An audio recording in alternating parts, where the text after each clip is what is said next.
जय माता जी एवरीवन।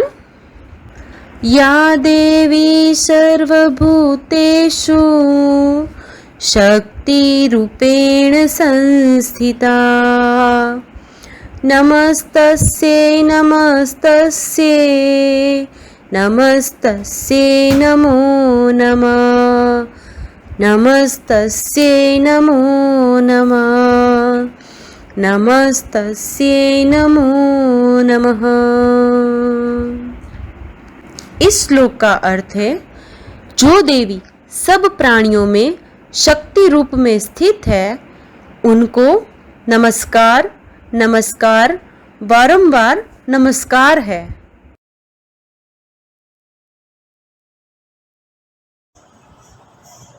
कैसे हो बच्चों? जय माता जी। यहाँ जो हम देख रहे हैं, कुछ देख रहे हैं, देखो यहाँ है ना, एक लड़की है वो गेंद से खेल रही है। ये लड़की है वो कुछ डांस कर रही है।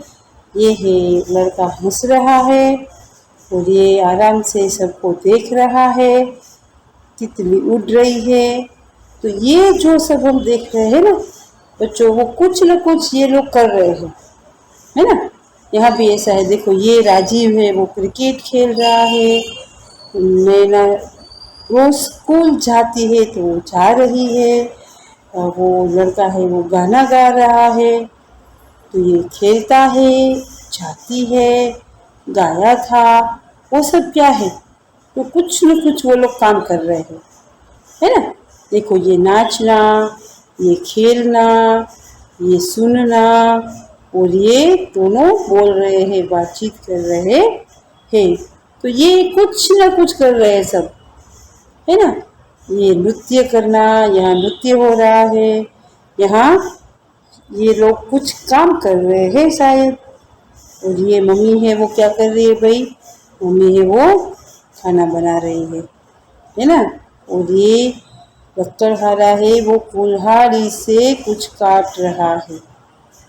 ये सब क्या है, ये कुछ न कुछ ये सभी लोग बातें कर रहे हैं, कुछ काम कर रहे हैं, है ना। बातें करना, खेलना, वो रसोई करना, कुछ पकाना, हमारे लिए खाना बनाना, लकड़ी काटना, वो सब कुछ न कुछ काम कर रहे हैं सभी लोग।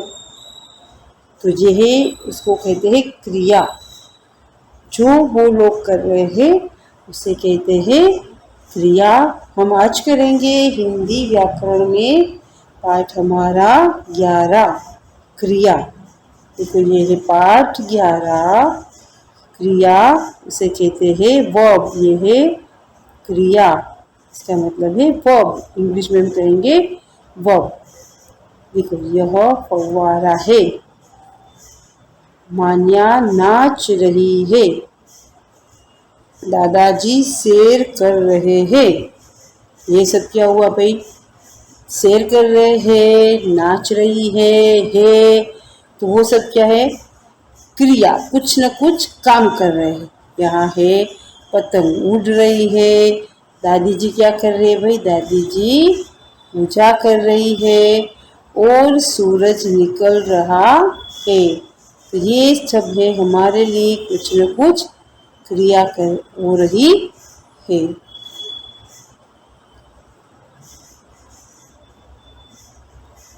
ऊपर लिखे, ये जो ऊपर लिखे सभी रंगीन सब कलर के है ना, रेड कलर के सब अक्षर है, वो सभी क्या है, किसी न किसी काम के करने या होने के बारे में बता रहे हैं। ये सब क्रियाएं हैं, जो भी वो लोग कर रहे हैं उसे कहते हैं क्रिया। यहाँ क्या है देखो, ऊपर लिखे सभी वाक्यों में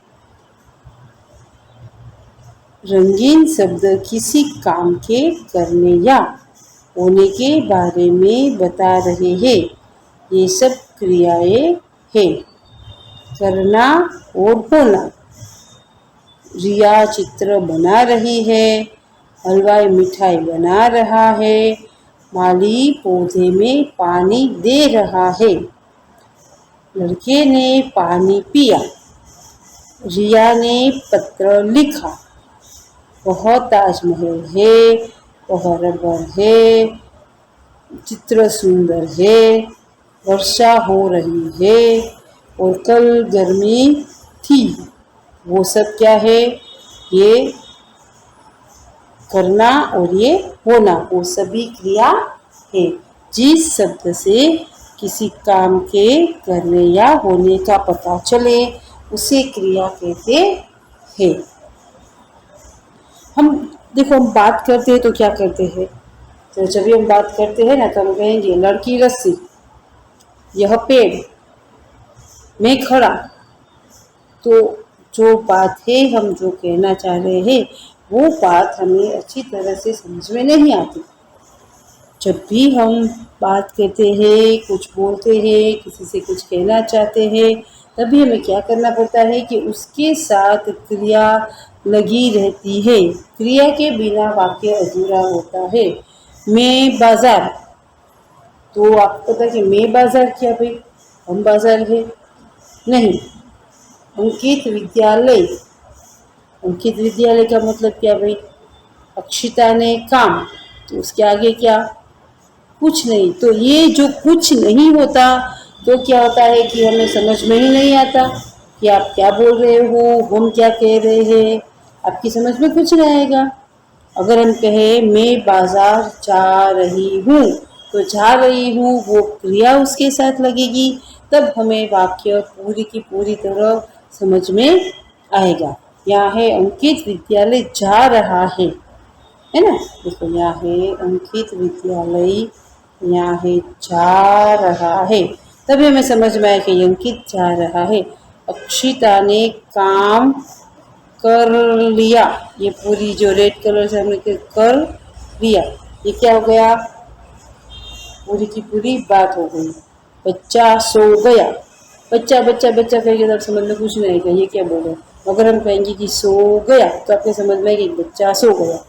यहाँ ऊपर क्या लिखा है देखो, वाक्य क्रिया के बिना वाक्य अधूरा होता है। जैसे लड़की रस्सी, क्या भाई?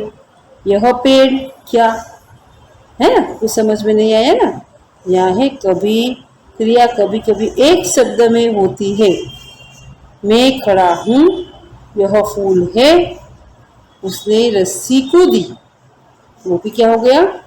है, कूदी, वो सब सिर्फ एक शब्द में ही क्रिया हो जाती है। तो यहाँ लड़की रस्सी, तो यहाँ अगर हम लिखेंगे कि लड़की रस्सी कूद रही है तो वाक्य हमारा पूरा हो गया और हम उसमें समझ में आ गए। यह पेड़ है, तो हमें समझ में आ गया कि ये भाई पेड़ है, इसकी बात हो रही है।